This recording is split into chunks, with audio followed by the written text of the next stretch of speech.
So siyacela bafowethu noma ngathuza ophawula musa ukususa inkulumo ezosusa uhlevani. Asihloniphaneni sihloniphe nabanye abantu. 2, asingawasebenzisa ama-assumptions azokwenza ukuthi umndeni uthunukale uma ulalele. Izinsolo ziyalimaza ngoba ziyayakha inzondo engekho. Asibalekelele kubantu bomndeni bedlule kulesi simo ababhekene naso. Angabe uwena isizathu sokuthi umndeni uzisulimele. Sicela ke kuqhutshekwe siye kuyena uBudlamini. Siyabonga. Kunobuzile lapha ukuthi ayikhona indlela yokuthi kuyiwe eNdlunkulu kuyokhulunywa nendaba yenduna. Siyathathile lo mbono siwuzwile, sizobuya futhi sixoxe. Akunankinga. Sicela ukudedela uGxila Dlamini, sidedele uMahlasela bese singena kuKhumalo. Bese sibheka ukuthi obani bebengakakhulumi. Mabe khona abanye banga request futhi. Dlamini sicela ukunike ithuba. Sanibona nonke bafowethu bingelele nobhuti lapha phezulu umzimba uKhalimani nabo bonke bafethu abantu abakhona kwipanel. Lo khulumayo bafethu uGxila umfoka Dlamini phansi eMbumbulu ongumculi kaMaskandi osemncane bafowethu. So ngikhathazekile kakhulu bafowethu, ngiphinde ngibonge nokuthi kukhona ipanel evuliwe ekanje. Siyacela mhlambe la ku TikTok bafethu ekutheni ukuthi kube khona abantu abafana nobhuti lapha umzimba uKhalimali nabo bonke nje obhuti uSikhova ekutheni ukuthi ngicela mhlambe la ku TikTok makukhona umuntu mhlambe ogqugquzela udlame emculweni sicela nje mhlambe babuyele naye eceleni bazama ukuthi bamhandlishe kahle ngendlela eright ngoba la emculweni ngeke kunakele kakhulu nakhona nje la ku TikTok siba understand abantu abasihlekisayo, siba understand sibazi abantu abasihlekisayo nabantu abaguguzela udlame yabo. So siyayicela mhlambe noma ifestival ezoba nkulu emva kwalesigameko esenzakalile ekutheni ukuthi mhlambe ezoguguzela ukuthula emculweni ngoba lento ibhlungu kakhulu. Yabo nje mina ngumculi kaMaskandi kodwa sengeke ngibe nami novalo lokuthi ngizoya emcimbini mhlamba ngizobuya uyabo ngoba yini kunzima kakhulu. So nje bafethu ngiyacela ngoba ukhona ubhuti lapha ukayenza imicimbi la eThekwini. Bafethu siyacela mhlambe sike sithole mhlambe ifestival enkulu ezogqugquzela ukuthula nje emculweni wonkana. Siyacela kakhulu. Ngizongidedela ithuba bafethu kungabi mude kakhulu. Ngiyabonga. Siyabonga Dlamini. Nangu ushende labafazi ekhala ngokuthi i-network yamhlupha laphana akhona. Bengicela sidedele uMahlasela ebese sidedele uKhumalo, then sibukisana ukuthi obana bebengakangeni siza ukuthi uKhumalo usiphatheleni ngoba uyena esiqhumane naye saze sakwazi ukuxhumana nabantu bomndeni. Even sesiqhumana nobaba uMsweli eze yofika le umuntu esiqhumane nawe uyena uKhumalo wasinika inamba yasekhaya, sakhuluma umalume ekhaya, sakhuluma ubaba uMsweli wahamba ubaba uMsweli waze wayofika lapha. Mase sivala abafowethu ngizosho kunye okuhle futhi bafowethu okuvela esayidini likababa uMsweli. Lesixoxe naye sino-JQ sakhuluma naye waze wahamba nini wafike wenza i-interview yabuye i-interview namhlanje ngithola ucingo luvela baba uMsweli ukuthi khona okuhle okuzayo okuvela ngaye. Siyabonga, sicela ukudedela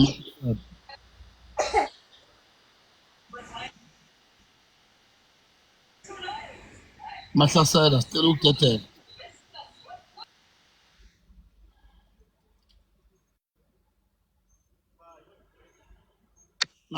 Angibingelele bafowethu. Ngibingelele nje kakhulu kuba newethu abaphambili. Umzimba uKhalimali bese uba umfowethu uGumede. Cha thina sibonga nje kakhulu bafowethu ubuholi benu eyintweni ezithinta umphakathi. Ikakhulukazi ke thina singabantu abagqugqumezela kakhulu eindaweni abahlala kuzona emakhosini nakuzo zonke ugqugqumezela nje ukuthi umuntu ukubaluleka kokuyisebenza nanokuthi abantu bekhuliseke ekuthenini kubaluleka kangakanani ukwakha umuzi wakini nokuhlonipha umuzi wakini ngoba yonke into iqala ekhaya bafowethu. Inhlonipho nje kakhulu iqala ekhaya before sifike la emphakathini njengoba sikhona emphakathini nje siqala ekhaya. So ke ngibonga nje kakhulu kuwena bakudlamini nokubambisana bafowethu ukuthi nenze okuhle komunye umndeni osuvelelwe okubi. Nanokutusaka nje kakhulu ukuthi ukusuka la bafowethu siya phambili aqukumela kakhulu entsheni bafowethu ukubaluleka kokusebenzisa umhlabathi esihleli kuwona ukuthi sazi ukubemsebenzi. Ngempela o TikTok uma sizowusebenzisela izinto ezingeke zisisize ngalutho kuyosilimaza lokho futhi ngeke kuze kusilekelele ekuthenini sikwazi ukuthi sigqibe ihlazo emzini yobaba. So ke okukhulu kakhulu nje engakuveza ukuthi madoda ukusuka la siya phambili madoda sihole ngendlela esihola ngayo ukuthi mina ke ngikholelwa kakhulu ekuthenini into yonke iqala emphakathini la sihlala khona la sikhuliswa khona ngoba ungasibona sesila ku TikTok nje amaphutha esizowenza ngenxa yokuthi eindaweni esisuka kuzona mhlambe asikhulisekile ngeindlela okuyizona eindaweni la sisuka khona.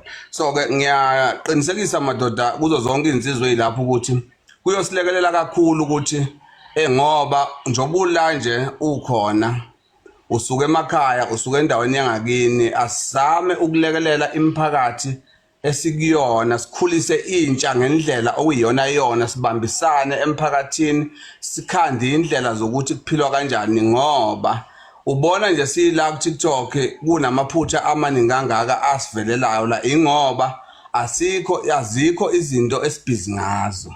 Ngiyabonga nje kakhulu angazi wemfowethu uJMQ uGumede indoda ngithande nje kakhulu kuningi engufundile kuyona kakhulu nokuqinisa nokuqotho bayo. Ngiyafisa nje ukuthi mhlambe ngelinye ilanga singaxhumana nayo ngibize emphakathini wangakithi mhlambe izolekelela entsheni ngoba ngiwabonile amazwi ayo ukuthi makhulu kakhulu ayakha. Kodwa ke ukusuka la siya phambili sikhona amadoda singosomabhizinisi sizolekelela la sinamandla khona nokukhulisa intsha okukhulu kakhulu ukuthi siqhubekani bafuthi nibahola abantu ngiyabonga bafuthi ngicela ukuhlisele mina ngiyabonga.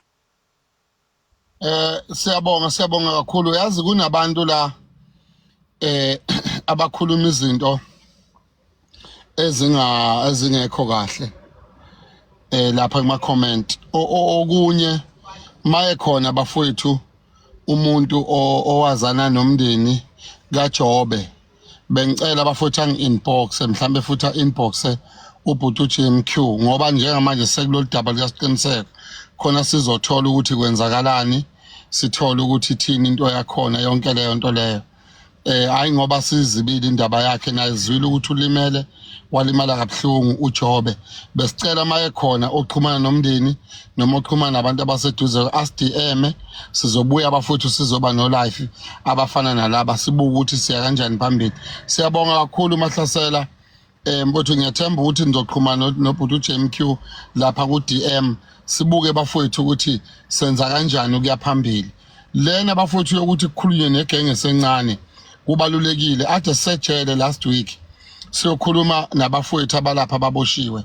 Uyabona bafowethu lapha ngaphakathi makuthiwa kuhlonyeliswe imilo kuningi okukhulunywayo lapha kuningi futhi okubonayo ukuthi abaningi bayithola sebelapha seberealize ukuthi kunezinto abazenza nenquma abayithatha okwangamele bayithathe kangangokuba baze bathi bona ukuze kulunge fanele kukhulunywe kakhulu negenge esencane legenge esencane esakhula iyona kumele kukhulunywe nawo kakhulu bebuka amaphutha abawenzile lapha nalapha but ke ngicela ukudedela ubaba uKhumalo lapha aphawule lapha Paula khona.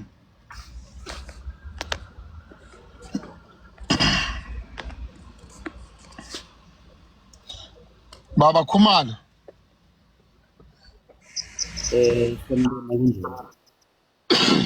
siyaphila baba uthi siphamise sicela ukuthi siphamisela nje ivoice kancane.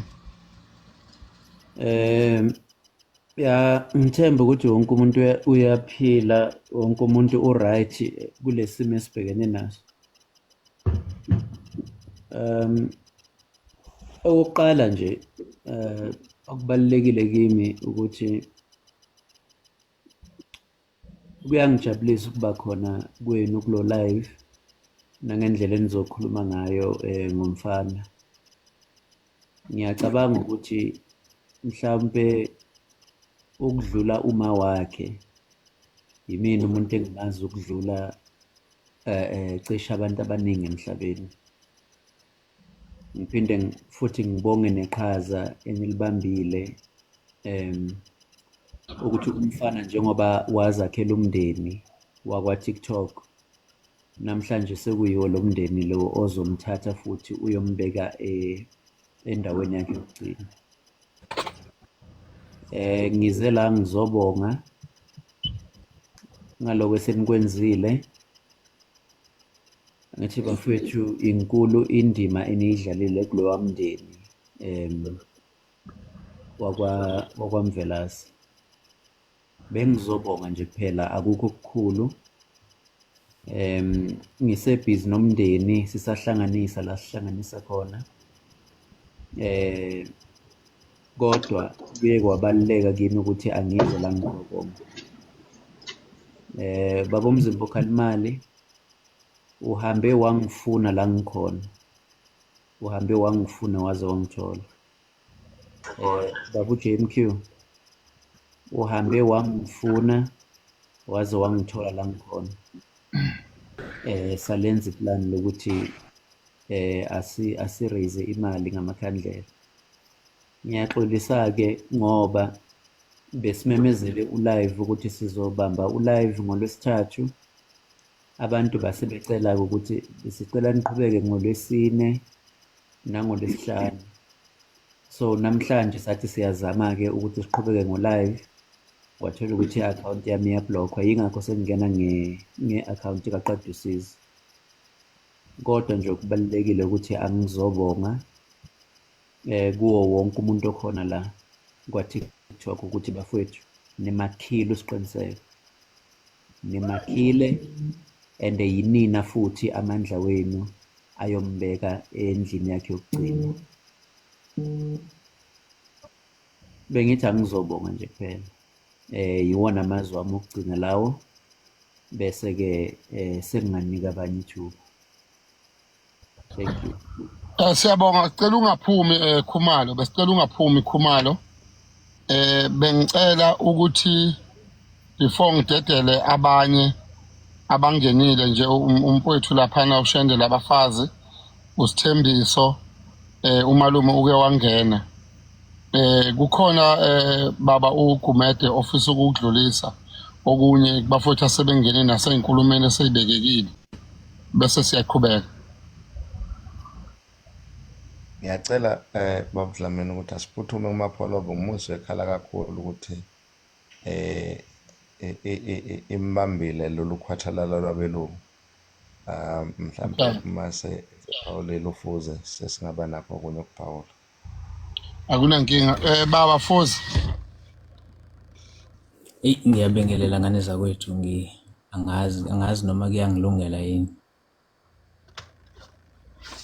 Kulungile Fuze. Cha, ngiyabonga kakhulu. Hey, cishe ngaphuthelwa. Ngivuka lapha nami bengithi ngiyaqalaza lezi zinsiza ukuthi ngiyazithola yini ku-live ngoba cha nami ngithe angehla impela-ke eGoli ngiyozifikela lapha la ngizobona khona le nsizwa la ilala khona ngoba ngilimele nami emoyeni nakube ngingayazi. Kodwa-ke ngithanda kakhulu indlela ngingene nikhuluma ngayo.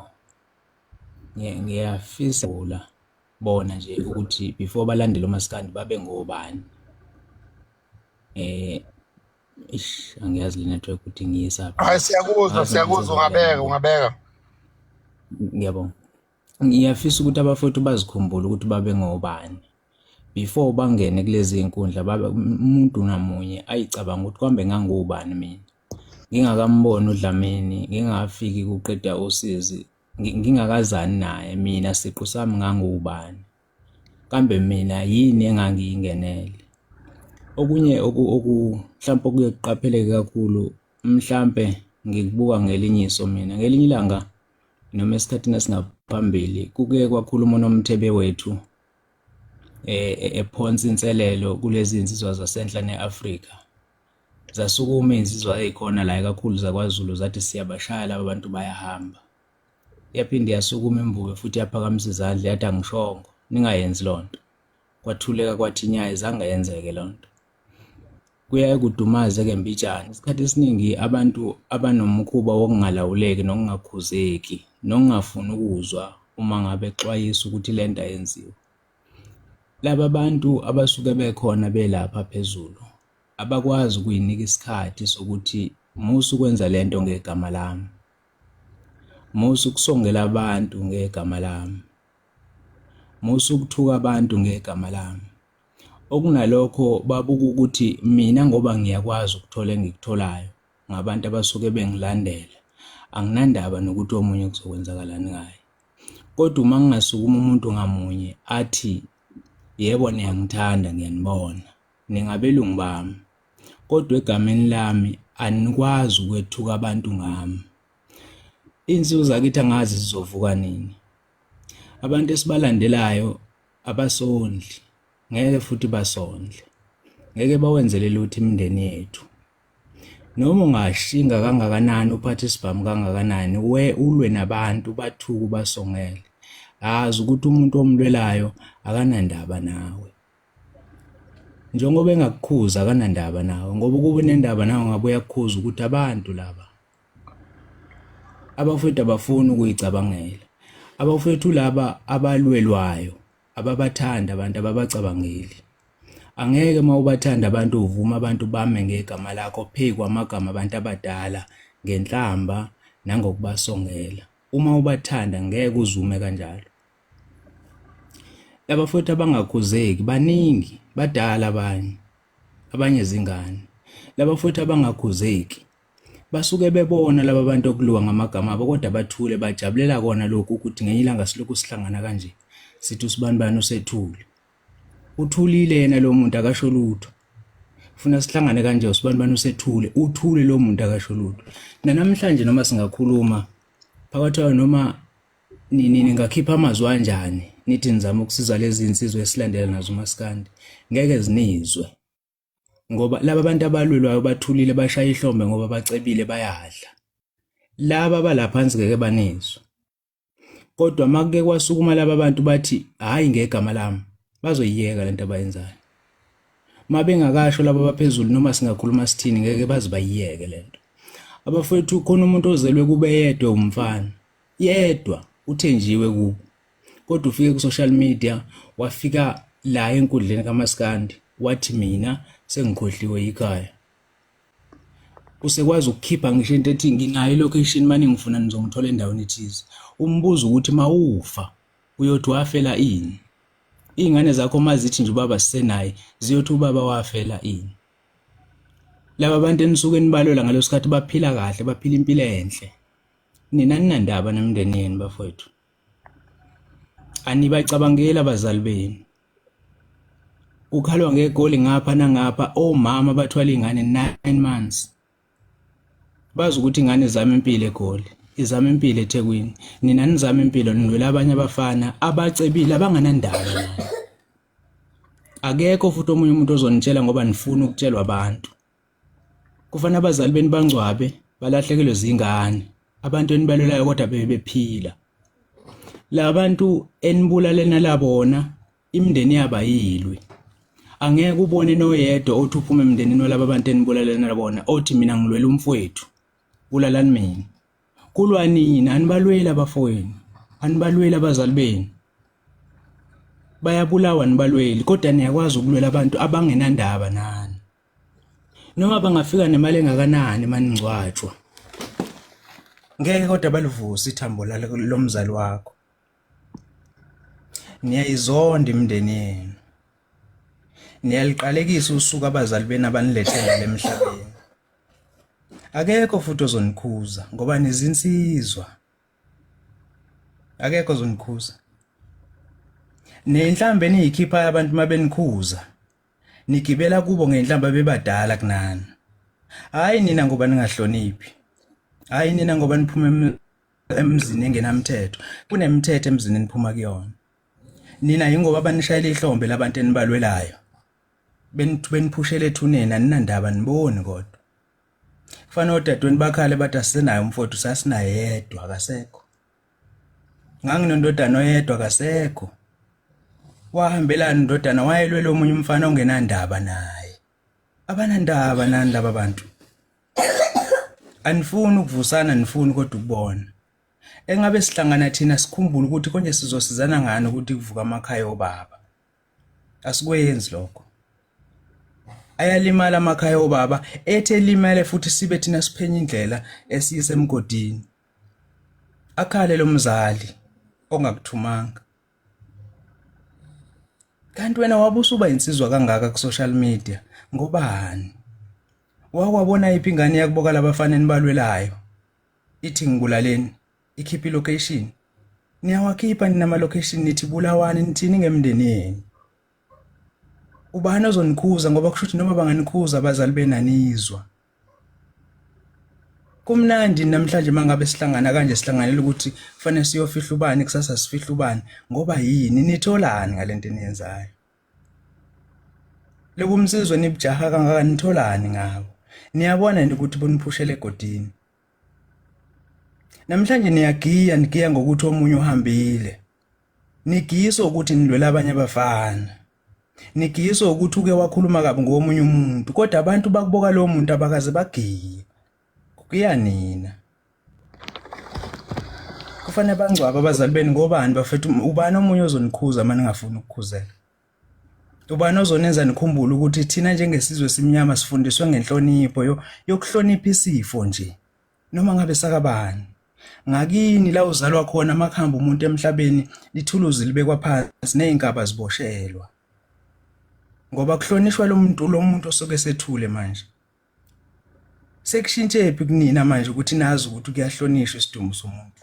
Umphefumulo womuntu uyahlonishwa. Noma ngesiwa kini konakelephi. Ingoba nifuna ukujabulisa abantu abondla imindeni yabo. Kulahlekeni kithi. Makulohleka inhlonipho emadodeni izobuyisa ubani? Izobuyela kuphi? Manje nje njengoba nikwazi ukukhipha ama location manje.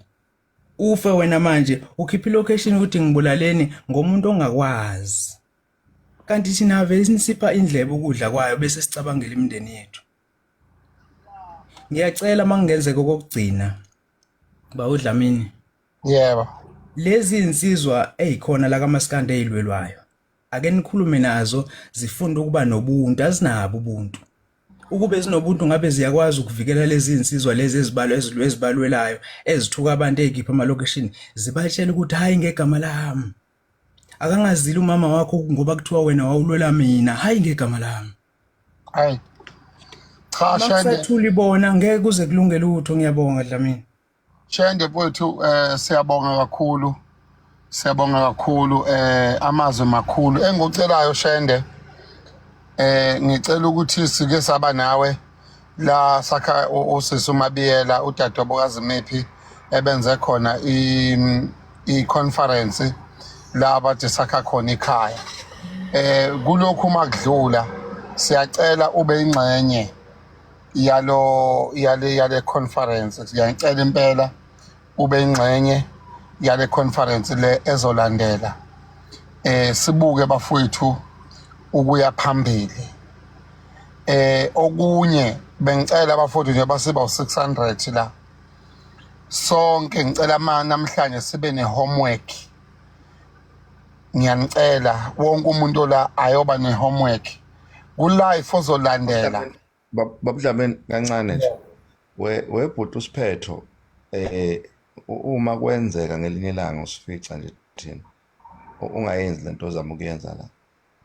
Yabona into adikhulunywa uMapholoba la ibaleke ngalendlela. Uma mhlawumbe ujwayele ukukhuluma nabantu mhlawumbe labo onganandaba nabo. Ndina nginoma ungangahlonipha ungenani ungahlala la sikhona khona. Sinaso isikhathi sokudlala uMaskandi thina nokulwa izimpi zoMaskandi. Ungayenzi nje lonto okuthina. Ungalokuthi nje sizama ukuthi sakhe abantu sinengane eshonile la. Wena onganandaba obujabulela ukuthi la TikTok iyakhuluma. yini la benihambe niqhuquzela udlame olungenasidingo musa nje ukusithatha ngalo ndlela thina ngalokuthi nje gcine khona la usuke ukhona ko live labo hlala kubona bokuluyiphi zomaskandi asilimi kamaskandi la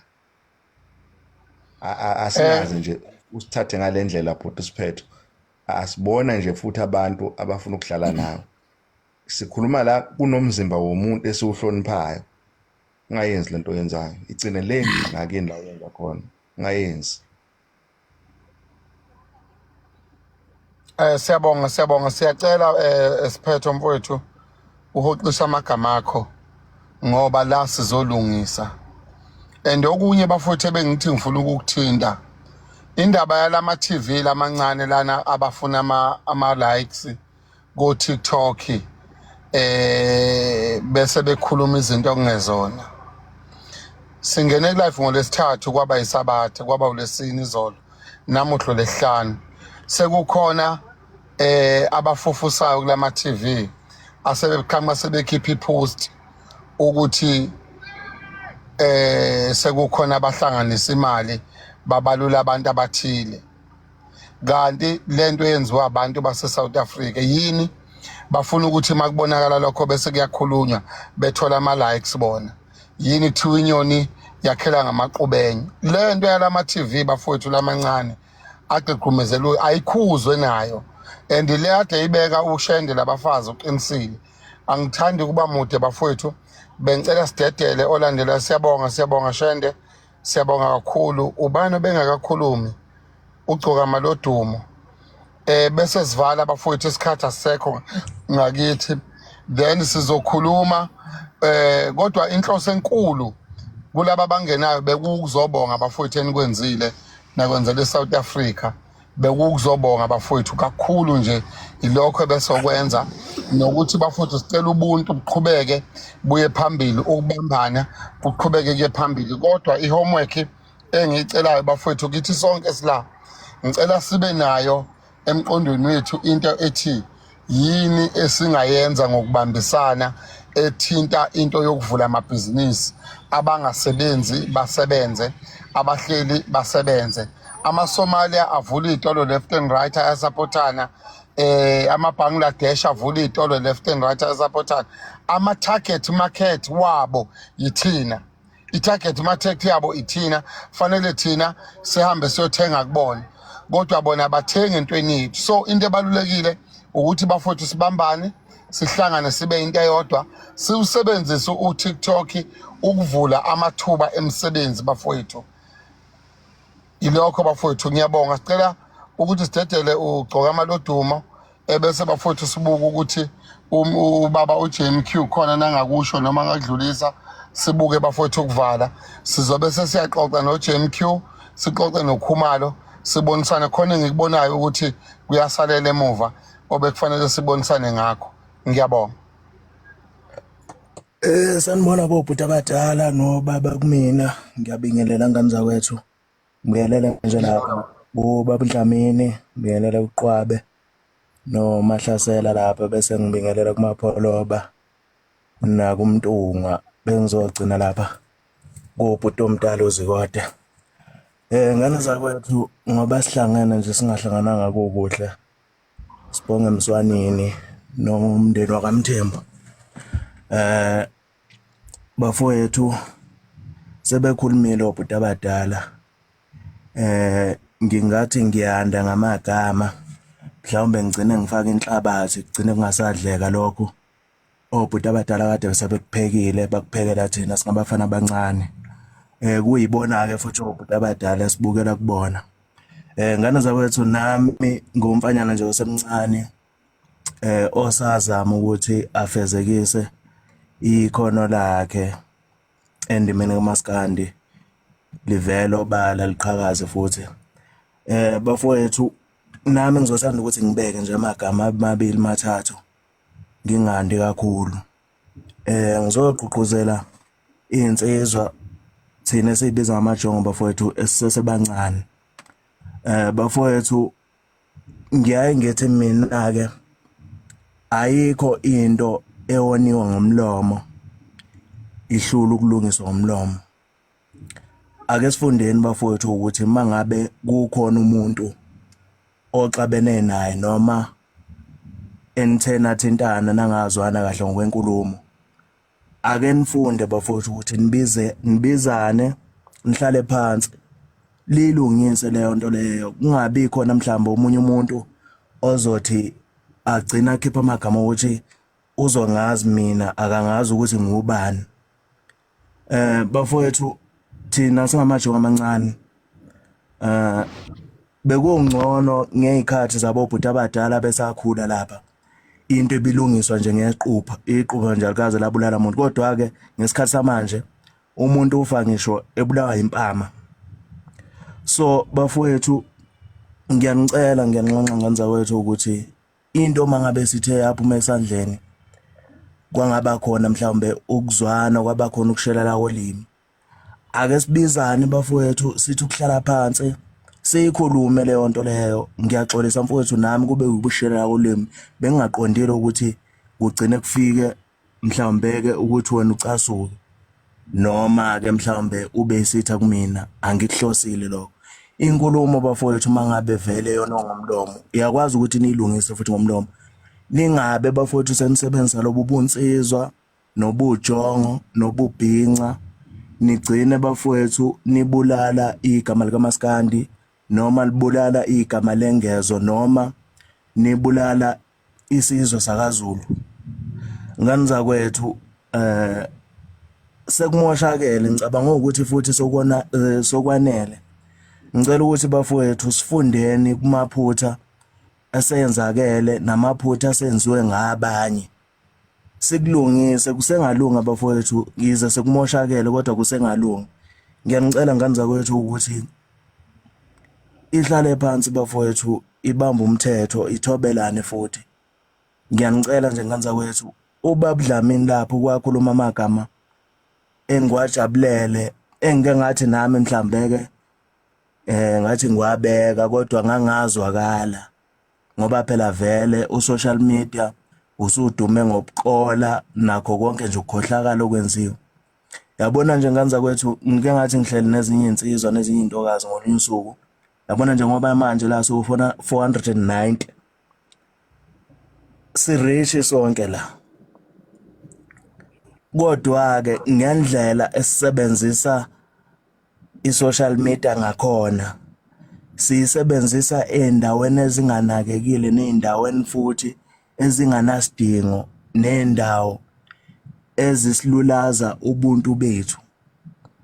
Yabona ngani zakwethu, mangase kuthiwa manje ngicela ukuthi sonke la siwu-490 siveze i-account kaQwabe noma i-account kaMapholoba noma kaMntungu, sithi sisacela nje sonke la siwu-480 sifaka ama-10 kuleyo account leyo. Ngakusasa futhi sifakele uDlamini kuleyo account, wonke umuntu abe la.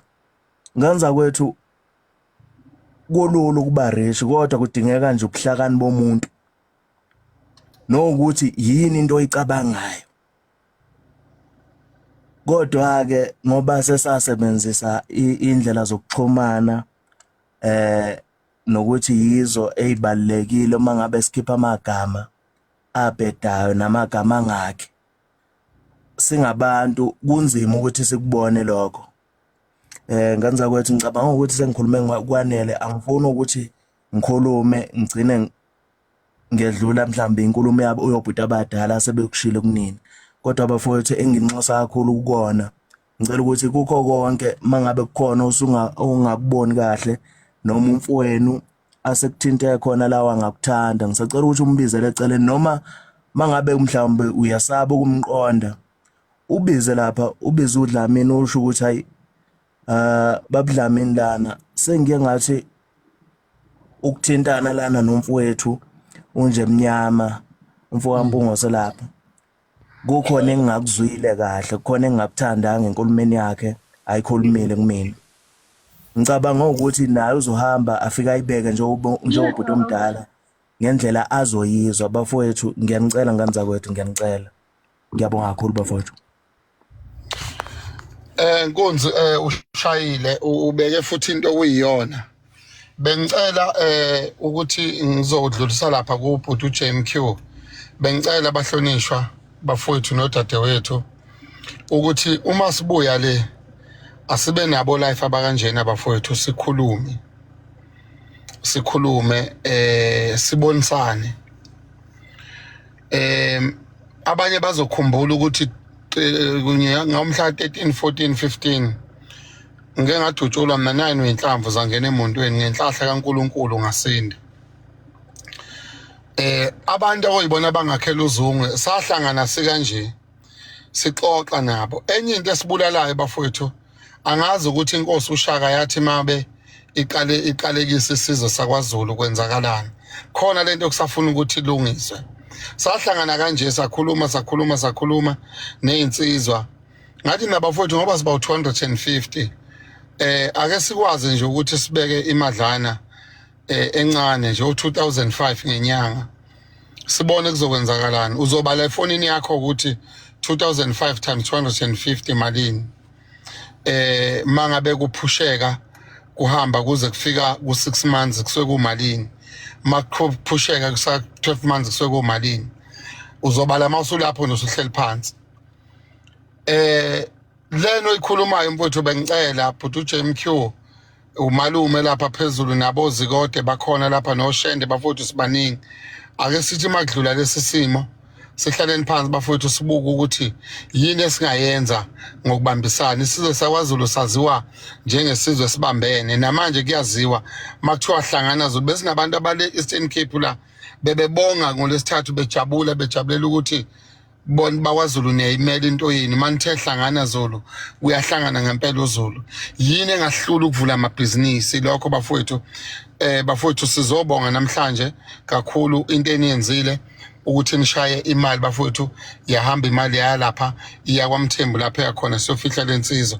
Ngicela nje amazwi ongawabeka bhuti uJMQ sibone ukuthi siyavala no life silaleni bafowethu kusasa sikhulume lokho engifisa sikukhulume no Khumalo no JMQ sibuka ukuthi kwenze kanjani bese siyavala. But ke okuyikhona ebengifisa ukubeka bafowethu okunye okusha okuvelile. Ubaba uAyanda Msweli uvelile lapha ku TikTok ekadeli sikhumane naye samkhumanisa nomndeni unika inamba yomndeni sikhumane noKhumalo.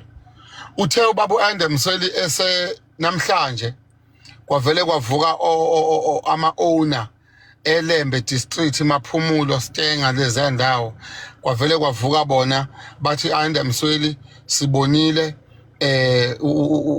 life mini inkulumo yakho lapha sicela ukudonate ngenkomo ephuma kuba ngobaba bamatekisi bakuyilembe district lapha nakusekukhona einkundleni niseshe lapho Ayanda Msweli bathe nje bona bacela ukukhipha inkomo ihambe iye kwaMvelasi.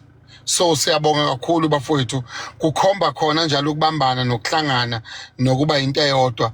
Inkomo isikhona makuthi bayayithenga sebezobambili bakwazi abantu abazofika lapha bafike badle njengoba kuzobe kuyiwe lapha na emfihlweni. Ngiyabonga bafowethu ilokho okunye ebengifisa ukudlulisa. Sicela baba uqwabe uvele makukhona ofisa ukubeka ubeke then sikhulume noKhumalo sibone senze njani ukuya phambili. Ngiyabonga. Asibonge ithuba Dlamini. Uyazi kunento engizwisa ubuhlungu. Kunomuntu okuthiwa uMduduzi Ndwandwe la. Wenza lento ade esizama ukuthi sikhuze ukuthi uma size la phakathi kwabantu asifunde ukuyihlonipha. Asifunde ukuhlonipha abanye abantu. Wehla nje uyamdilika uMapholo. Iyo lento eyenza ukuthi singalawuleki. Iyo lento eyenza ukuthi umculo kaMaskandi ungajabulisi. Ngoba nina nifuna ukuqala impi nala engekho khona. Nifuna ukwakha amazondo nala engekho khona. Okusho ukuthi akusafanele kukhulunywe ngabantu abathile ngoba nina niyalimala. Asikwazi ukuphila kanjalo bafowethu. Sishilo lento ukuthi uma umuntu obona ukuthi wena ufuna ukumela omunye umuntu wakomunye umuzi hayi lana hayi lo live lo dlulwe komunye live asingayenzi lento le. Asifunde ukuhloniphana Babudlameni mhlawumbe umuntu akaphinde ekhulume eqondise le nkulumo. Sizwile ukuthi umfowethu uJob udlulile. Ayikho into eqondile esike sayiswa esondela mayelana nendaba kamfowethu uJob. Kodwa uma kube ngathiwa kukhona abantu bomndeni noma abasondelene noJob abafikile bathi bafowethu siyacela ningenelele. 1, ubhuti uJobe asimasi njengoba desazi usiqiniseko mhlawumbe kube khona amagama esike sawakhipha kuyena. Asikaze sisho lutho futhi akakazi naye waxhumana nathi. Kodwa akusho ukuthi ngeke size sicela amakhandlela kubafowethu uma kungathiwa kukhona amalungu omndeni angafike noma amalungu ade sebenza naye ecela ukuthi siwalekelele ukuthi sisebenzise iplatform le yaka TikTok ukusiza. Angeke asicwasi. Lokhu sikwenze ngoba kukhona nabantu abaningi abasondele kuthina basibikela kwisimo sakamvelasi. Nathi ngokuthi besike sakhuluma kumfana amagama amaningi. Sakwazi ukuthi sixhumane naye. Kuningi ade sizama ngayo yonke indlela ukubonisana nomfana. Akusabalekile kodwa manje ukuthi siye lapho. Kodwa uJobe uma kungathiwa khona indlela ethile ekuthiwa biqondile ngeke size sithule. Siwumndeni. Esikwenza komunye akekho umuntu omkhulu kunomunye. Bafowethu yekani ukuqala izimpi engenasidingo nokwenza inzondo engenasidingo. Iyo lento eyenza izinto zibe zimbi. Musani ukuhlekisa ngezinto ezingahlekisi. Musani ukufuna ukuthola iphutha nalali ngekho khona. Izinto lezi ezenza thina sibuke njengabantu abangakwazi ukuya phambili. Ayikho into ebuhlungu njengokuthi ufuze ethukele. Uyazi ukuthi uma ngathi ufuze ukukhuluma ngokhuzani kahle uzothuka. Uma ungehle ufuze ekhulume kahle ngomthandeni uzothuka. Kahleni bafethu iyekeni leyo nto. Iyo lento engafuneki. Njengoba uyibona unamalungelo wena okukhuluma ngalo yamuntu, nonke omunye umuntu unelungelo. Uma ekhuluma kabi engcolisa igama lomunye kufanele lapho simkhuze. Ngoba abaculi bayasebenza. Bondla imindeni yabo ngokucula. Fanele nalokho sikuhloniphe. Ake sihloniphaneni.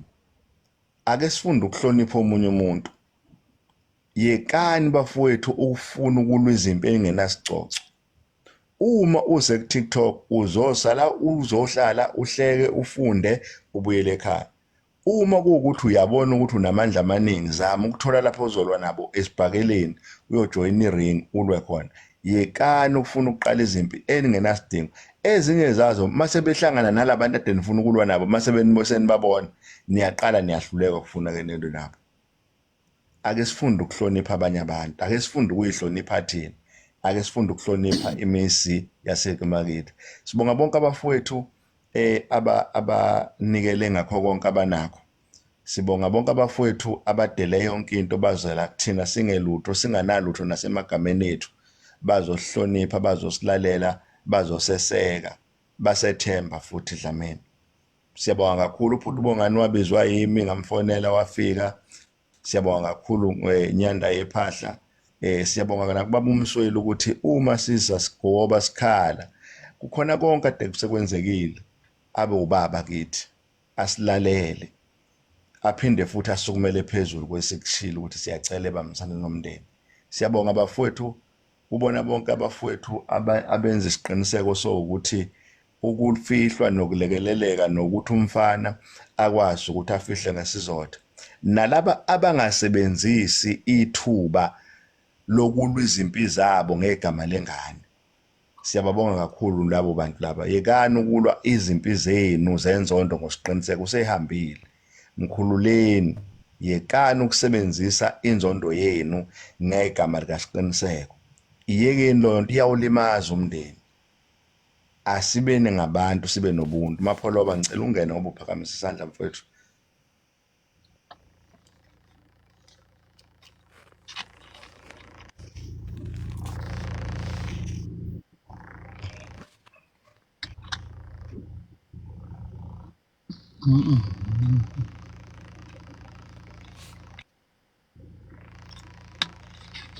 Ngicabanga ukuthi uhlushwa I'm trying it.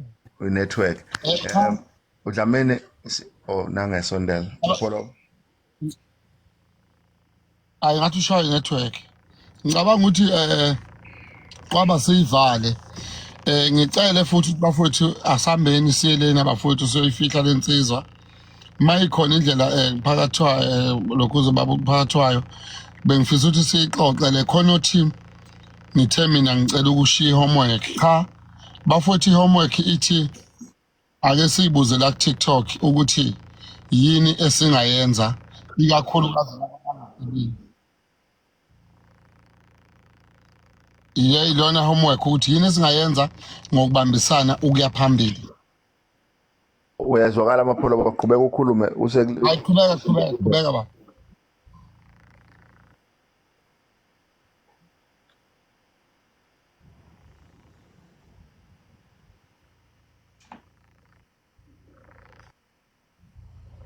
amapholo Hayi ubuye ungazwakali.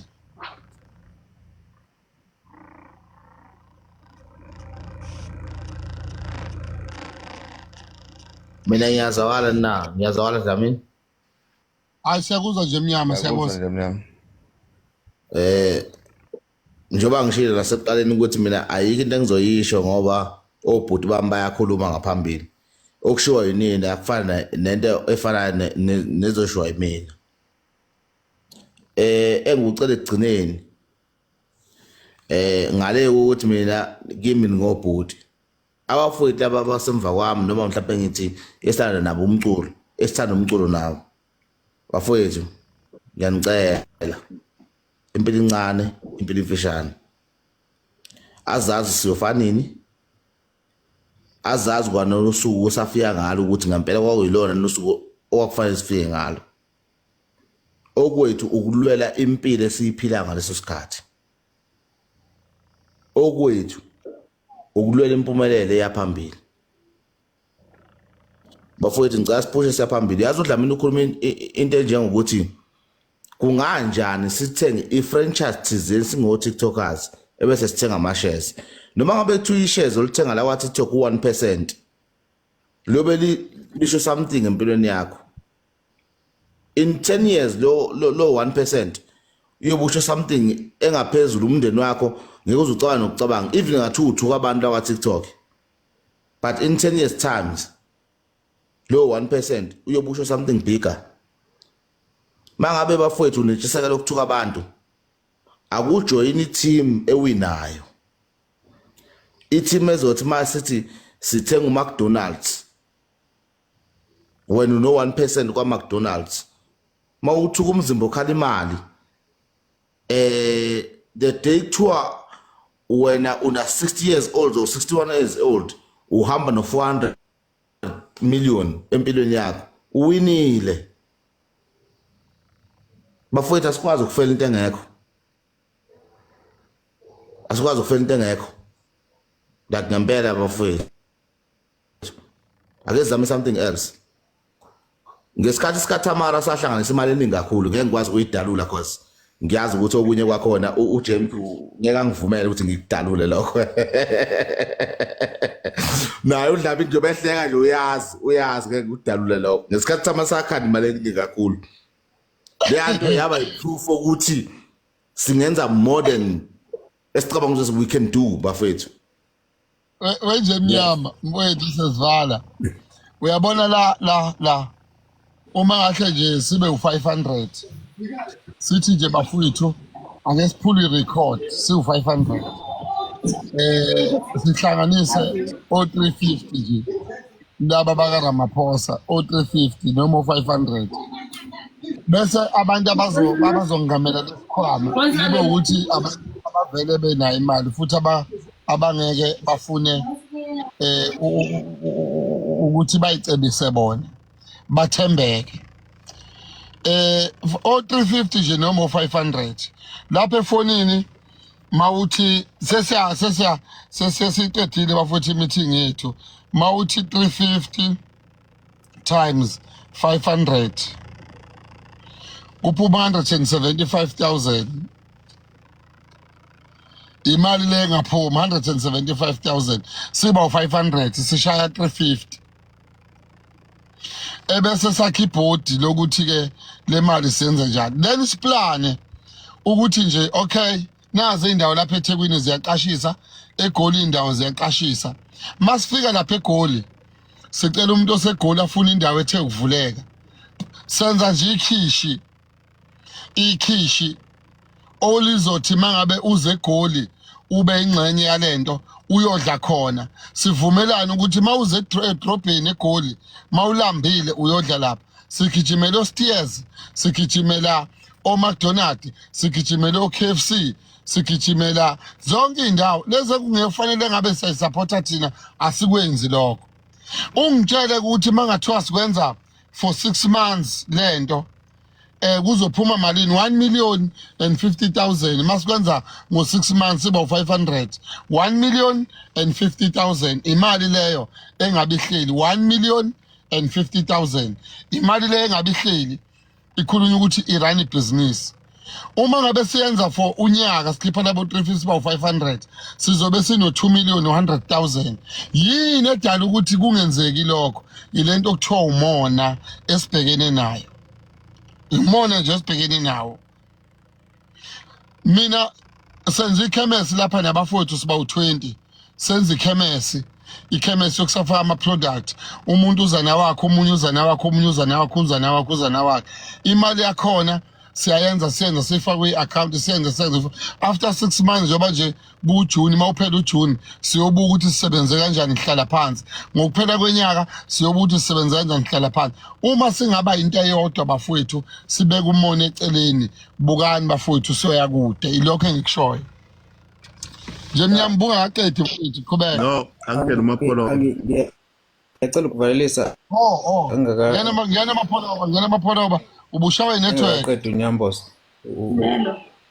Usimelo nosimelo Bese ngivalelisa owedlamini. Nanokuthi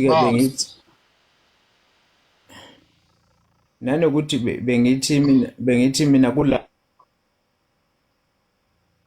ababala eThekwini mhlawumbe ngisenesikhala sabantu abawu3, kodwa mabezace njengami ke bandla bangaba u4, kodwa nje nginesikhala sabantu abawu3. Kodwa ngifuna mabe ngithinta eceleni bazi ukuthi angiye emalokishini, ngizophela edrobheni. Uma ukuthi sibuye late lapha ya amaphumulo kusho ukuthi babe nohlelo lokuthi bazohamba kanjani, ngoba mabezofuna ukuthi ngibuye ngene eMlazi Mashu ntonto ngeke kuze kwenzeke. So uma kukhona abanjalo bangangithinta, I think isikhala sabantu abayi3 esenginaso njengamanje. Ngizohamba futhi mina nekuseni ngo6 ukusuka la eThekwini. Siyabonga abafowethu mabekhona bahamba sicela bam-DM. Sicela bam-DM uMapholoba bafowethu. Sicela bam-DM bazame inamba bamthinte. Mdlamini asibonge asivale bafu. Asivale. Nangu Simelo bekhuluma sasesimdedela sivale ngaye Qwabe. Simelo ungabeka. Baba Dlamini. Yebo mhlonishwa. Baba Dlamini, Baba Qwabe, nje emnyama, umfaka Xabhashe lo. Nami ngithake ngihlabe la enkandla enhloshani. Ngithake ngihlabela nami ngingelutho, kodwa lensizwa leya kaMthembu bengiyazi, bengulandela live wayo, bengike ngikhuze nami la endlini. Unkosikazi ethi hey uyawuthanda lo TikTok wakho. Ngithi hey ngisabuka le ndoda. Ngixolise nje mhlambe ngokusho kanjalo, kodwa ke ngiyabonga kakhulu ukuthi ngithwele ithuba nami namhlanje ngosuku lokugcina ukuthi ke ngihlabe. Bobhuti ngiyabonga kakhulu, bese ngiseka amazwi asho ubhuti omdala uDlamini umzimba okhala imali. Ayish mahle kakhulu lamazwi akawashilo namhlanje, angakhile mina mayikhuluma ngendaba ukuthi ngoba thina sabantu abamnyama nje siye sibuyeleke phansi ey'ntweni zokuthi masikhuluma ngendaba zokuthi kumele siraise imali sikhande into ezosustain thina abantu abamnyama, sikhanda amabhizinisi kuqashwa abantu. Hey, ngoba abantu abamnyama basafara bhuti okungangokuba nje mangikhuluma mina ngila elokhuzaneni eProtea Glen eSoweto emabhondini khona abantu indle emnyama iyasokola kakhulu. Bayasokola abafowethu khona abantu abangeka la emabhondini ukuthi babe ngene ngesimo sokuthi babesebenza ngalesasikhathi ka-2020 nokubona lokho la ngikhona babesebenza baphelelwa imisebenzi. Mabephelelwa imisebenzi abantu abayithandayo indle emnyama ngoba samazulu nje baphelelwa imisebenzi. Mabephelelwa imisebenzi sekunzima ukuthi izindlu bazoyibhadala kanjani. Bayahleka abantu bakoLimpopo, bahleka abantu balekovenda, bahleka abantu bakoTsonga ukuthi hawu yabona ngoba bona bayabambana thina sibambene. Uthola umfowenu ezocela engazi nokuthi enze njani mayibona wena kuleyo ndawo lethi mfowethu ngajabula ukuthi ngibone indoda enjengawe, ngajabula ukuthi ngibone umZulu, ngajabula ukuthi ngibone umuntu wakithi onenhlonipho njengami, uyabona ezoboleka nje noma u200 kagesi ngoba thina asijwayelekile ukuthi sibambisane kodwa bona babambisana bodwa, uyabona bafaka nasemsebenzini. Thina siyazi vela siyibuya lezansi ekhaya kunzima vele ukuthi sibambisane, kunzima ukuthi sazane. Mina ngiyajabula le platform le mayizokhanda izinto enjengalezo, ngiyabonga kakhulu Sibalikhulu, ngiyabonga indlela oza ngayo.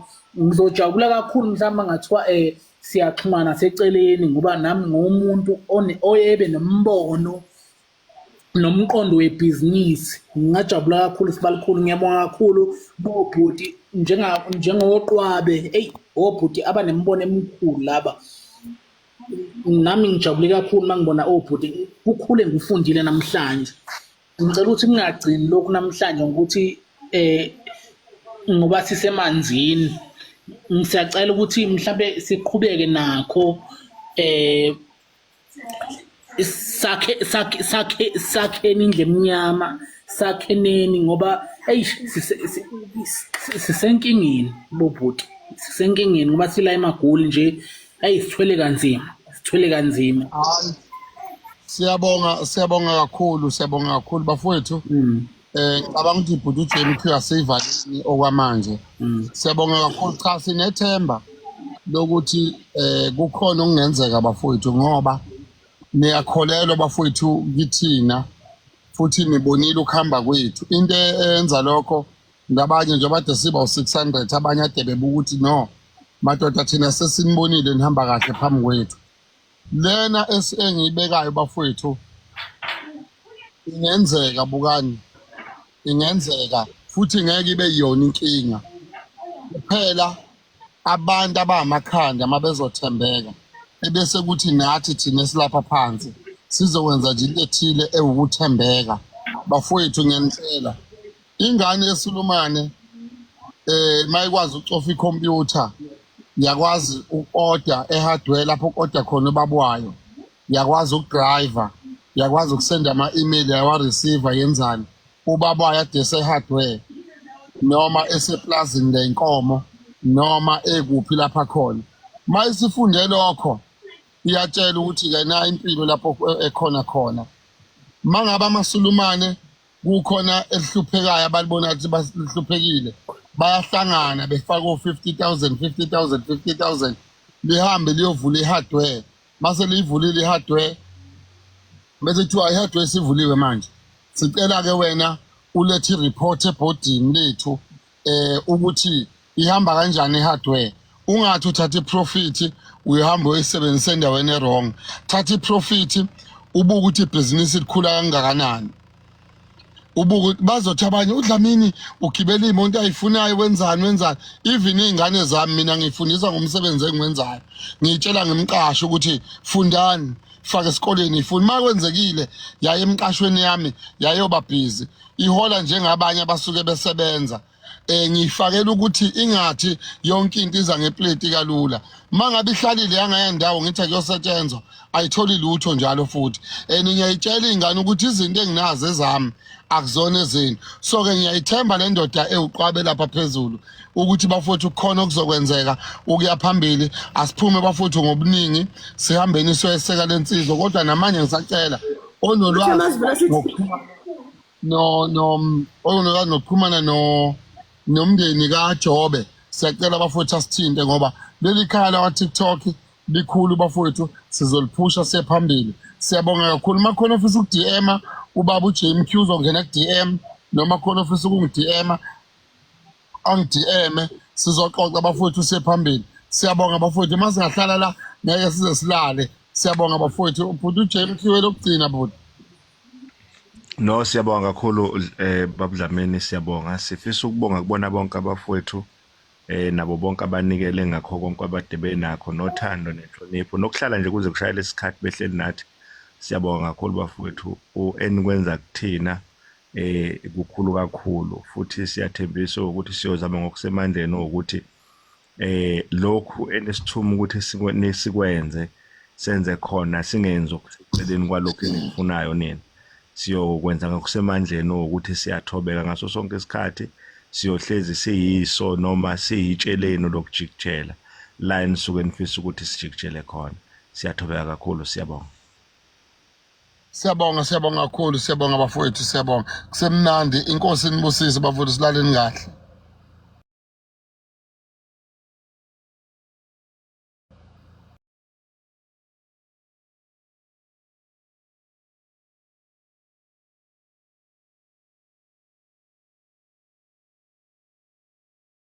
Yami kwesami nasi isithuthuthi sami sokujika ama-dry nalo iswidi lami lomkhuhlane uma idololo ngitshena wena sithanda sami ngithi akekho omunye umuntu ongikhohlisayo ngaphandle kwakho ongikhohlisa kule nhliziyo yami uloku ungibikela izibi namawa kepha mina ngithi ngithanda wena kodwa wena ubungibuza imibuzo engasile kodwa sithanda sami ngiyasho ngithi mina ngiyazivela ngawe. Mama bengicela siqale phansi. Siyaphi baba? Siqala phansi ka cut. Why sikhatha manje na ngoba ngabe siyaqhubeka baba if unginika mina lenhliziyo unginike lenhliziyo ngidalele sami ngoba phela lento yami nawe lento ayixhumene nomunye umuntu ngoba mina ngiyasho ukuthi inkosi yami ngiyakuthanda futhi ngingenza noma yini uzubona ukuthi ngempela ngiyakuthanda futhi ngakukhombisa ngisho kusenhlizweni yami ngakukhombisa ngakunikeza ngisho inhliziyo yami uqobo uzubona ukuthi ngempela mina ngiyakuthanda futhi mina ngiyazifela ngawe ngithi akekho ofana nawe enhlizweni yami